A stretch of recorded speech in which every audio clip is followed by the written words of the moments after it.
ಇಷ್ಟು ದಿನ ಒಂದು ಬ್ಲೌಸ್ನ ಔಟ್ಸೈಡ್ ಹೆಂಗೆ ಫಿಟ್ಟಿಂಗ್ ಬಂದಿದೆ, ಯಾವ ಥರ ಮೆಷರ್ಮೆಂಟ್ಗೆ ಯಾವ ಥರ ಫಿಟ್ಟಿಂಗ್ ಬರುತ್ತೆ ಅಂತ ನೋಡಿದ್ದೀವಿ. ಸೊ ಇವತ್ತು ಬಂದುಬಿಟ್ಟು ನಾವು ಒಂದು ಬ್ಲೌಸ್ದು ಇನ್ಸೈಡ್ ಫಿನಿಶಿಂಗ್ ಹೆಂಗಿರುತ್ತೆ ಅಂತ ತೋರಿಸ್ತೀನಿ. ಸೊ ಇವಾಗ ನೋಡಿ, ಇದು ಬಂದುಬಿಟ್ಟು ನಾವು ಹೊಲ್ದಿದ್ದು ಬ್ಲೌಸು. ಸೊ ಈ ಬ್ಲೌಸ್ ಬಂದುಬಿಟ್ಟು ಔಟ್ಸೈಡ್ ನೀವು ನೋಡಿದ್ದೀರಾ, ಬಟ್ ಇನ್ಸೈಡ್ ನೋಡಿ ಒಳಗಡೆ ಬಂದುಬಿಟ್ಟು ಯಾವ ಥರ ಫಿನಿಶಿಂಗ್ ಕೊಟ್ಟಿದ್ದೀವಿ. ಎಲ್ಲೂ ನಿಮಗೆ ರಾ ಎಡ್ಜಸ್ ಆಗಲಿ, ಇಲ್ಲ ಬಂದುಬಿಟ್ಟು ಶೋಲ್ಡರ್ಸಲ್ಲಿ ಓವರ್ಲಾಕ್ ಮಾಡೋದಾಗಲಿ, ಸೈಡಲ್ಲಿ ಸ್ಟಿಚಸ್ ಆಗೋದಾಗಲಿ ಎಲ್ಲ ಬಂದುಬಿಟ್ಟು ಇನ್ಸೈಡ್. ಬಾಟಮಿಂದ ಹಿಡಿದು ನೋಡಿ, ಬಾಟಮು ಇನ್ಸೈಡ್ ಇದೆ, ನೆಕ್ಕು ಇನ್ಸೈಡ್ ಇದೆ, ಸ್ಲೀವ್ ರೌಂಡು ಒಳಗಡೆ ಹೋಗಿದೆ, ಎಲ್ಲ ಬಂದುಬಿಟ್ಟು ಎಷ್ಟು ನೀಟಾಗಿ ಫಿನಿಶಿಂಗ್ ಆಗಿದೆ.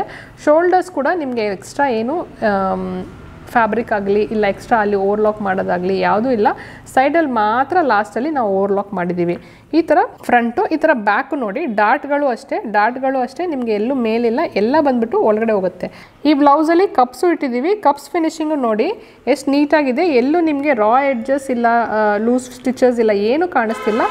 ಈ ಬ್ಲೌಸ್ದು ಬಂದುಬಿಟ್ಟು ಔಟ್ಸೈಡ್ ಫಿನಿಶಿಂಗ್ ನೋಡಿ, ಎಲ್ಲೂ ಬಂದುಬಿಟ್ಟು ನಮಗೆ ಟಾಪ್ ಸ್ಟಿಚಸ್ ಇಲ್ಲ, ಎಲ್ಲ ಸ್ಟಿಚಸ್ ಒಳಗಡೆ ಇದೆ. ನಿಮಗೆ ಮೇಲೆ ಆಗಲಿ ಕೆಳಗಡೆ ಆಗಲಿ ಎಲ್ಲೂ ನಿಮಗೆ ಟಾಪ್ ಸ್ಟಿಚಸ್ ಇಲ್ಲ. ಆ್ಯಂಡ್ ದೆನ್ ಇವಾಗ ಡೋರಿನೂ ನೋಡಿ ಕರೆಕ್ಟಾಗಿ ಸಣ್ಣ ಡೋರಿ ಬಂದಿದೆ, ಸಣ್ಣ ಡೋರಿ ಬಂದುಬಿಟ್ಟು ಟ್ಯಾಸಲಿಂಗ್ ಇದೆ. ಸೊ ಎಲ್ಲೂ ನಿಮಗೆ ಕಚ್ಚಾ ಫಿನಿಶಿಂಗ್ ಇಲ್ಲ. ಸೊ ಅದೇ ಥರ ಬ್ಯಾಕಲ್ಲೂ ನೋಡಿ, ಇದೆಲ್ಲ ಈವನ್ ಆಗಿರಬೇಕು. ನಿಮ್ಮ ಹುಕ್ ಪಟ್ಟಿ ಬಂದುಬಿಟ್ಟು ಎರಡು ಈವನ್ ಆಗಿರಬೇಕು.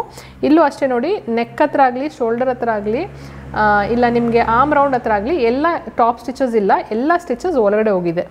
ಈ ಥರ ಬಂದುಬಿಟ್ಟು ನಾವು ಯೂಶ್ವಲಿ ಬ್ಲೌಸ್ನ ಫಿನಿಶಿಂಗ್ ಮಾಡಿದ್ರೆ ಇದನ್ನು ಬಂದುಬಿಟ್ಟು ನೀವು ಪ್ರೊಫೆಷ್ನಲಿ ನಾವು ಬುಟಿಕ್ ಫಿನಿಶಿಂಗ್ ಮಾಡಿದ್ದೀವಿ ಅಂತ ಹೇಳ್ಕೊಳ್ಬೋದು.